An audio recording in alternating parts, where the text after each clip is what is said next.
नमस्कार, मैं हूं मनोज और आज हम समझते हैं भारत सरकार के द्वारा बनाए गए एक नए नियम के बारे में, एक नए कानून के बारे में, जो हमारे देश के लेबर पे लागू होता है, मजदूरों पे लागू होता है। और ये नियम है नया लेबर कोड। और इसके बारे में हम जानते हैं, यानी कि नया लेबर कोड है वो क्या है, इसके बारे में समझने की कोशिश करते हैं।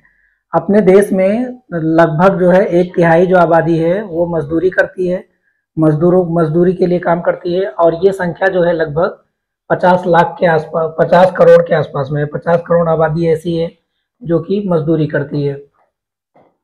50 करोड़ पॉपुलेशन ऐसी है जो मजदूरी करती है। और ये मजदूरी के बारे में, इन मजदूरों के बारे में हम जानते हैं। इन कानून के आने के बाद में किन लोगों को ज़्यादा फायदा मिलेगा और किन लोगों को कम कम फायदा मिलेगा, वो कौन से ऐसे लोग हैं जिनको ज़्यादा फायदा मिलने वाला है और वो कौन से लोग हैं जिनको फायदा, कोई ज़्यादा फायदा नहीं मिलेगा, थोड़े बहुत ही फायदे मिलेंगे। ये कानून कैसा है? बहुत सारे लोग इस कानून को लेकर धरने प्रदर्शन करना चालू कर दिए हैं कि ये कानून जो है वो सही नहीं है, ये नए नए कानून बनाए गए हैं। जबकि ये कानून जो है वो नया नहीं है, बिल्कुल भी नया नहीं है। इनमें क्या किया गया है, जो पहले 29 कानून थे, कानूनों की जो संख्या थी, जो 29 लाश थे, उनको क्या किया गया है, कई सारी कैटेगरी में बांटा गया है और इन 4 कैटेगरियों में रख दिया गया है। जो ये कोड बिल बनाए गए हैं, इनकी जो संख्या है वो 4 है। तो इन्हीं जो नए कोड के बारे में, जो नया कोड है उनके बारे में समझते हैं। अब जो कानून होता है वो किसी पर्टिकुलर चीज पे काम करता है, यानी एक चीज के लिए अलग अलग कानून होता है। और जो कोड होता है वो कई सारे कानूनों का मिश्रण होता है। कई सारे कानून को मिला के कोड बना दिया जाता है और वो कोड इन पे काम करते हैं। ये भी लगभग वैसा ही है, लेकिन ये थोड़ा, कोड जो है एक बड़ा टर्म है और जो कानून है एक छोटा टर्म है। ये कानून का मिश्रण है कोड। और जो नियम थे वो अकेले अकेले करके थे, अलग अलग चीजों के लिए अलग अलग नियम थे। अब वही नियम उठा के इन कोड में बदल दिया गया है, इन कोड में डाल दिया गया है।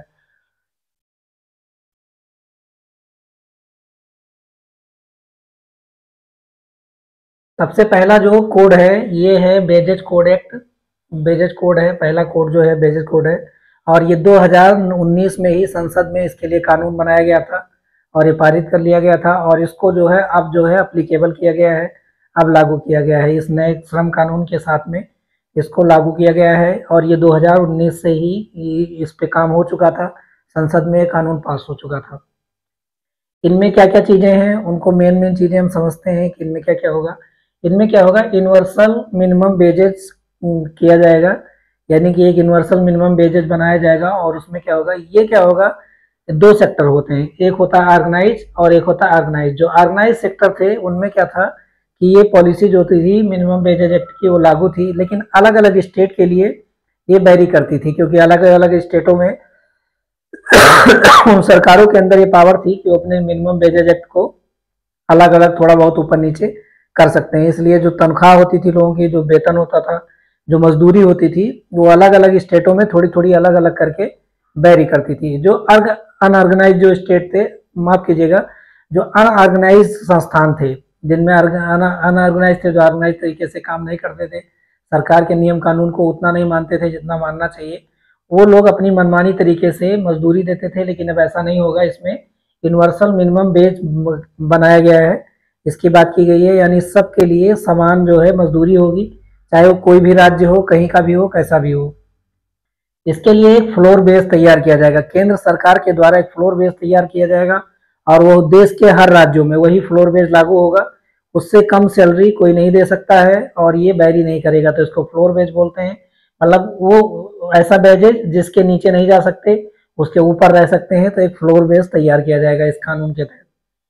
अगला क्या होगा, जो वेतन का निर्धारण किया जाएगा, जो वेतन का निर्धारण किया जाएगा। अब यहाँ फिर से दोबारा से क्लियरिटी नहीं की गई है कि किस जॉब के लिए कितने वेतन दिए जाएंगे या कितनी मजदूरी दी जाएगी। उनका जो आधार माना गया है वो स्किल होगा, यानी स्किल के आधार पे और वर्क के नेचर के आधार पे, यानी काम कैसा है और वो काम किस इलाके में है, कितना क्रिटिकल है, नॉन क्रिटिकल है, उसके आधार पे वेतन तय किया जाएगा, इसमें बताया गया है। अगली चीज जो है लैंगिक समानता की बात की गई है। यहाँ पे ये बताया गया है, चाहे मेल हो, चाहे फीमेल हो या ट्रांसजेंडर हो, चाहे महिला महिला मजदूर हो, चाहे पुरुष मजदूर हो, या फिर जो ये ट्रांसजेंडर होते हैं, जो चक्के जिनको हम लोग बोलते हैं, उनकी सैलरी में कोई समान, बिल्कुल समानताएं होंगी, कोई अंतर नहीं होगा। अभी तक क्या हो रहा था, जो अनऑर्गेनाइज सेक्टर थे, ये प्रॉब्लम ऑर्गेनाइज सेक्टर के साथ में नहीं थी, ये प्रॉब्लम बिल्कुल नहीं थी उनके साथ में।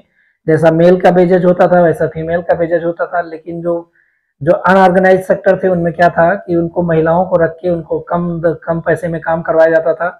ये प्रॉब्लम यहाँ पे दूर हो जाएगी, ये प्रॉब्लम नहीं रहेगी।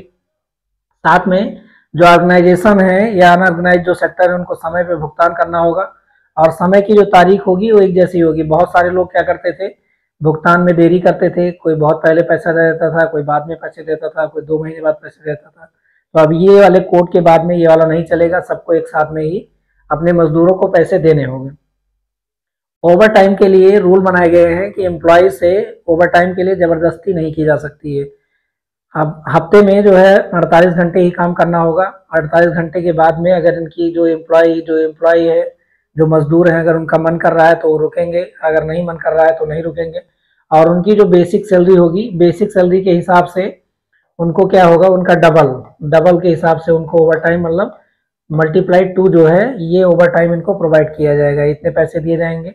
उससे कम पैसे देने पे उन पे क्या होगा, कानूनी कार्रवाई होगी।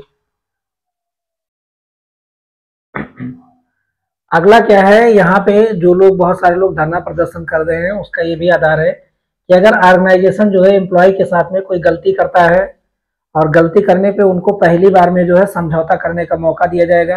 पहले इसके लिए जो कानून थे उनमें क्या था कि सजा का प्रावधान था, मतलब अगर कोई भी गलती करेगा तो उनमें जो है पनिशमेंट लगाया जाएगा, ये लगाया जाएगा, पैसा उनको देना पड़ेगा, उनको दंड देना पड़ेगा और दंड के रूप में पैसे की राशि देनी पड़ेगी। लेकिन इनमें थोड़ी सी इनको ढिलाई दी गई है, जो ऑर्गेनाइज सेक्टर हैं और जो अनऑर्गेनाइज सेक्टर है उनको थोड़ी सी ढिलाई दी गई है। और इनमें क्या कहेगा कि अगर कोई पहली गलती करता है तो उनको ये लेबर कोड के साथ में बात करके एक बार मौका दिया जाएगा, उनको समझाया जाएगा कि आपको ऐसा नहीं करना चाहिए था। और इनसे क्या होगा कि अपराध मुक्तिकरण होगा, लोगों को जेल में डालने के बाद बजाय लोगों को सुधरने का मौका मिलेगा, सुधार करने का मौका मिलेगा। लेकिन अगर ये ऐसा दोबारा करेंगे तो उनको ऐसा दोबारा मौका नहीं दिया जाएगा और दोबारा से उन पर एक्शन ले लिया जाएगा। तो इसके लिए जो है बहुत सारे मजदूर यूनियन है, यूनियन के लोग हैं, वो लोग विरोध कर रहे हैं कि ये लचीला कानून बनाया गया है, इसकी वजह से जो काम करवाने लोग हैं मजदूरों के साथ में मनमानी करेंगे, और इसी बात को लेके लोग विरोध कर रहे हैं। अगला जो ये कोड है वो है इंडस्ट्रियल रिलेशन कोड, यानी कि जो एम्प्लॉय है और जो एम्प्लॉयर है उनके दोनों के बीच में, जो काम देने वाले लोग हैं और जो काम करने वाले लोग हैं उनके बीच में कैसा रिलेशनशिप होगा, ये जो दूसरा कोड है वो बताता है। और ये 2020 में ही पारित कर लिया गया था और अभी लागू कर दिया गया है। इनमें क्या है, फिक्स टर्म रोजगार होगा। अभी तक क्या हो रहा था, जो कोई भी ऑर्गेनाइजेशन अनऑर्गेनाइज जो सेक्टर होते थे उनमें जो छोटे लेवल पे काम करने वाले लोग होते थे उनके लिए अलग नियम कानून होता था, और जो बड़े लेवल पे यानी फिक्स टर्म जो एम्प्लॉय होते थे उनके लिए अलग कानून होता था। उनके लिए सारी सुख सुविधाएं अलग होती थी और नीचे वाले जो लोग होते थे उनके लिए सुख सुविधाएं अलग होती थी। लेकिन अब ऐसा नहीं किया जाएगा, जो सारी सुविधाएं जो अपर लेवल पे मिलेंगी वही जो है लोअर लेवल पे भी मिलेंगी। लेकिन ये प्रॉब्लम केवल अनऑर्गेनाइज सेक्टर में था, ऑर्गेनाइज सेक्टर में जो है ये प्रॉब्लम नहीं थी। वो लोग जो है इन नियम को पहले से फॉलो कर रहे हैं। जो नियम कानून ऊपर वाले लोगों पे लागू होता है वही नियम कानून जो है नीचे वाले, और जो सुख सुविधाएं होती हैं वही नीचे वाले लोगों पे भी लागू होती हैं। दूसरी चीज क्या है, री स्किलिंग फंड जो है इसके लिए बनाया जाएगा। अगर मान लीजिए कोई भी ऑर्गेनाइजेशन जो है या ऑर्गेनाइज जो सेक्टर है अगर किसी भी एम्प्लॉय को वो लोग निकाल देता है तो इस फंड के माध्यम से उनको 15 दिन की सैलरी दी जाएगी, और इस सैलरी से वो लोग अपने आप को स्किल कर पाएंगे, सीख पाएंगे और अपने नई जॉब के लिए वो लोग आगे बढ़ पाएंगे। तो ये री स्किल फंड का निर्माण किया जाएगा। इसके तहत यूनियन को मान्यता देने के रूल में थोड़ा सा बदलाव किया गया है। अगर किसी के यूनियन के पास में, अगर उनके जो वहाँ के वर्कर हैं, जो वहाँ के एम्प्लॉय हैं, उनके पास में अगर 51% के आसपास में उनको सपोर्ट है, उनको मत मिलते हैं, तो यूनियन का निर्माण कर पाएंगे। और अगर मान लीजिए 51% लोगों का सपोर्ट नहीं है तो ऐसा नहीं है, यूनियन जैसी एक चीज बनाई जाएगी जिसमें 20% लोग जो है, एक वार्ता जो है कमेटी बनाई जाएगी, समिति बनाई जाएगी, और इन लोगों का काम क्या रहेगा कि एम्प्लॉय की तरफ से ऑर्गेनाइजेशन से बात करेंगे और यही लोग जो है लेबर कोड को भी जाके रिप्रेजेंट करेंगे। तो ये बातचीत हो जाएगी, इसके माध्यम से जो है लोग अपनी बातों को सुलझा पाएंगे। अगर कोई भी प्रॉब्लम होती है, नियम कानून नहीं फॉलो होता है, तो इसके लिए इस तरीके से इनको यूनियन की मान्यता दी जाएगी। वर्कर की यहाँ पे नई परिभाषा परिभाषित की गई है, मतलब किसको वर्कर कहा जाएगा। अभी तक क्या हो रहा था कि बहुत सारे लोग होते थे जो सुपरवाइजरी पोस्ट पे होते थे, यानी वो वर्करों को सुपरवाइज करने के लिए वो जॉब करते थे, लेकिन उनकी जो सैलरी होती थी, जो उनकी तनख्वाह होती थी, वो बहुत कम होती थी। और कम होने के साथ साथ में उन पे जो है अधिकारियों के नियम लगाए जाते थे, उन पे वर्करों के नियम नहीं लगाए जाते थे। लेकिन इनमें थोड़ी सी चेंजिंग की गई, इनकी परिभाषा को बदला गया है और कहा गया है, यहाँ पे हम कुछ एग्जाम्पल लेते हैं, जैसे कि promotional staff, sales promotional staff, पत्रकार जिनकी सैलरी बहुत कम होती है, जो लोअर लेवल पे काम करते हैं जो लोग, और जिनकी 18,000 रुपए तक जिनके वेतन है। इन लोगों को क्या है, ऑफिसर ग्रेड में तो रखा जाता था, इनको सैलरी जो है मजदूरों के बराबर ही मिलती थी। अब इनको वर्कर ग्रेड में ही रखा जाएगा और वर्कर जैसी फैसिलिटी में ट्रीट किया जाएगा। तो इसकी परिभाषा थोड़ी चेंज की गई है और ये अच्छा भी है, क्योंकि इनको जो है ना तो ऑफिसर का फायदा मिल पाता था और ना वर्करों का फायदा मिल पाता था। ये लोग बेचारे जो है काफी प्रताड़ित रहते थे ऐसे लोग, तो ये थोड़ा अच्छा हुआ है। दूसरी चीज क्या है कि इंडस्ट्रियल जो है रिलेशनशिप कोड में एक इंडस्ट्रियल ट्राइब्यूनल बनाया जाएगा, जिनमें जो है मेंबर की संख्या जो होगी इस कोर्ट के पास में, जो लेबर कोर्ट होता है, जो लेबर डिपार्टमेंट होता है, इनमें हर जगहों पे इंडस्ट्रियल ट्राइब्यूनल बनाया जाएगा। और यहाँ पे क्या होगा कि इनमें जो संख्या होगी 2 होगी, एक प्रशासनिक अधिकारी होगा और साथ साथ में एक न्यायिक न्यायिक न्यायिक न्यायिक मेंबर होगा। इन दोनों का काम होगा कि अगर कोई भी मामला फंसता है कर्मचारियों के बीच में और एम्प्लॉयर के बीच में, तो ये इसका निपटारा जो है आसानी से कर देंगे। अगली चीज है हड़ताल के लिए। अब इस बात पे जो है, जो यूनियन है, जो मजदूर यूनियन है, वो परेशान है।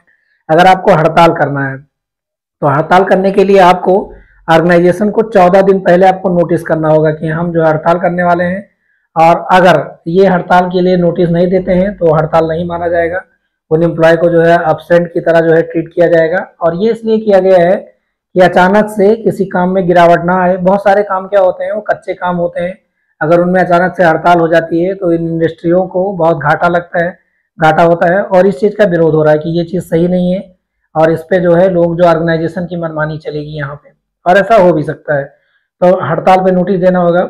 और हड़ताल की परिभाषा को चेंज किया गया। मान लीजिए कई सारे लोग इकट्ठा होकर बिना बताए, ऑर्गेनाइजेशन को बिना इंटीमेशन किए, बिना बताए छुट्टी मार देते हैं, तो इसको हड़ताल जैसे ही ट्रीट किया जाएगा।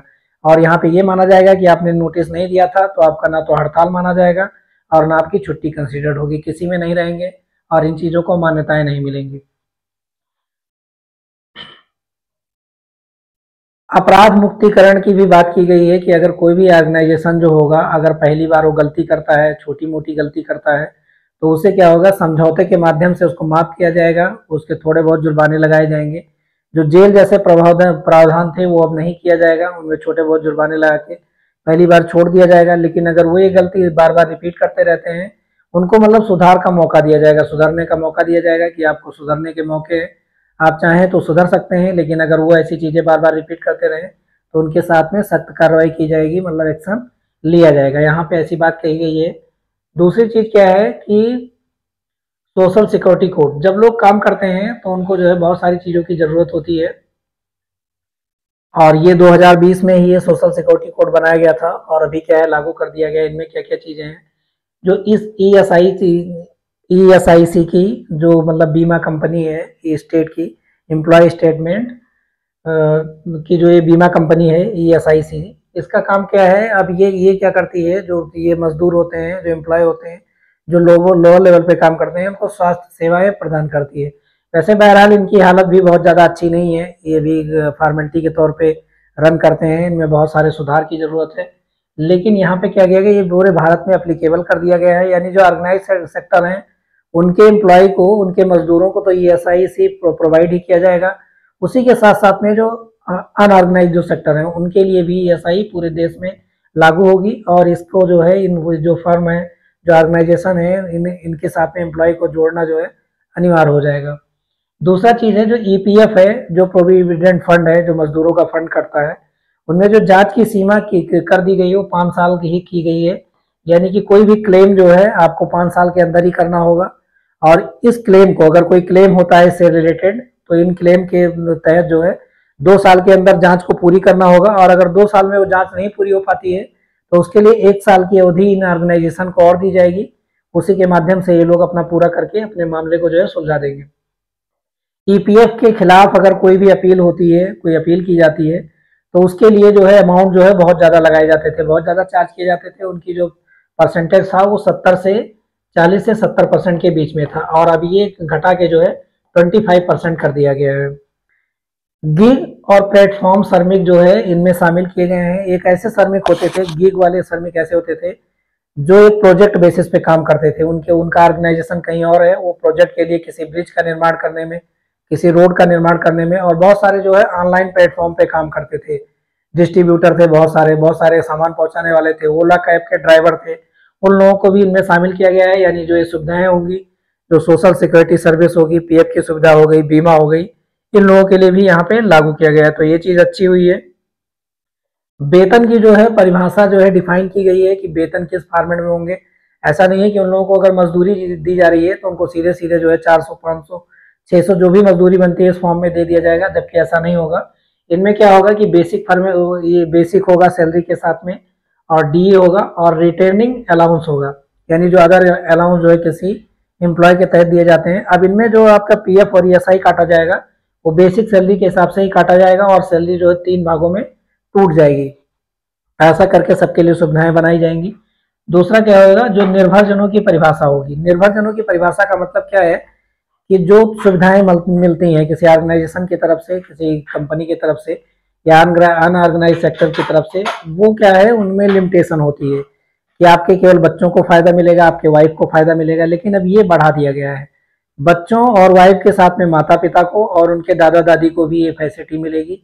साथ साथ में जो महिलाएं रहेंगी उनमें क्या होगा कि उनके जो सास ससुर रहेंगे उनको भी ये सुविधाएं दी जाएंगी। अगर उनके पास में ईएसआई की सुविधा है और उनके पास में मेडिकल फैसिलिटी अगर अवेलेबल है तो उनके लिए उनके माता पिता और सास ससुर को भी यहाँ जोड़ दिया गया है, थोड़ा सा ब्रॉड कर दिया गया है। लेकिन यहाँ पे एक बात ये भी तय की गई है कि उनके साथ में डिपेंडेंसी होना जरूरी है। अगर वो लोग इंडिपेंडेंट है, वो लोग जॉब करते हैं, पेंशन मिलती है, सरकारी जॉब में है, तो उन लोगों को ये सुविधाएं नहीं मिलेंगी। लेकिन अगर उनके साथ में अगर डिपेंडेंसी है तो उन लोगों को ये सुविधाएं दी जाएंगी। साथ साथ में क्या किया गया है, जो दुर्घटना कवरेज है, जब भी कोई एक्सीडेंट होता है किसी भी ऑर्गेनाइजेशन में तो गवर्नमेंट क्या होती है, उन पे पेनल्टी लगाती है, उन पे जुर्माना भरती है, और उस जुर्माने की 50% राशि क्या की जाएगी, इसकी 50% राशि जो है एम्प्लॉय के परिवार वालों को दी जाएगी। तो ये भी एक अच्छी मुहिम है, जितना भी जुर्माना लगाए। लेकिन जुर्माने की राशि कैसे तय होगी, कैसे क्या होगा, इस चीज़ के लिए थोड़ा क्लियरिटी नहीं मिल पा रही है, और ये जुर्माने की राशि 50% तक जो है एम्प्लॉय को दे दी जाएगी। अगला चीज इसमें एक चीज और किया गया है कि ग्रेजुएटी जो मिलती थी, जो लोग काम करने वाले लोग रहते थे उनको ग्रेजुएटी दी जाती थी, यानी एक मुफ्त जो है राशि दी जाती थी। और वो ग्रेजुएटी का जो ड्यूरेशन था, अगर किसी भी ऑर्गेनाइजेशन में या अनऑर्गेनाइजेशन सेक्टर में अगर आप 5 साल तक काम करते, लगातार 5 साल तक काम करते, तो आप ग्रेजुएटी के लिए हकदार होते, आपको कुछ पैसे दिए जाते। और ये ग्रेजुएटी निकालने का फार्मूला होता है, उसके तहत कितने पैसे मिलेंगे एक अलग चीज है, एक अलग मैटर है, एक अलग टॉपिक है। तो वो ग्रेजुएटी का जो ड्यूरेशन है वो घटा के 1 साल कर दिया गया है। यानी अगर किसी भी ऑर्गेनाइजेशन में आप 1 साल के लिए काम करते हैं तो आपको ग्रेजुएटी के हकदार हो जाएंगे। आपको जो ग्रेजुएटी अगले साल से आपका कैलकुलेशन स्टार्ट हो जाएगा।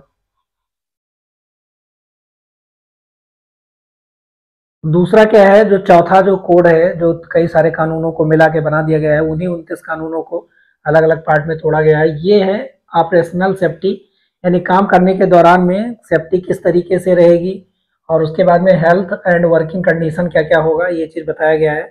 अभी तक क्या था कि बहुत सारे ऑर्गेनाइज सेक्टर में और ऑर्गेनाइज सेक्टर में महिलाओं को रात में काम करने की छूट नहीं थी। जो ऑर्गेनाइज बड़े बड़े जो सेक्टर हैं वहाँ पे महिलाएं रात में काम कर सकती हैं क्योंकि उनके पास में ऐसी फैसिलिटी अवेलेबल है।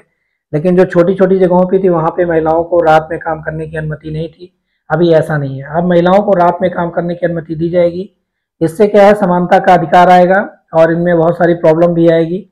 वो प्रॉब्लम फेस करने के लिए जो ऑर्गेनाइज सेक्टर है, ऑर्गेनाइज सेक्टर उनको जिम्मेदारी लेना होगा और उनको इन चीज़ों को इम्प्लीमेंट करना होगा। इनमें यहाँ बात की गई है सेफ्टी से रिलेटेड।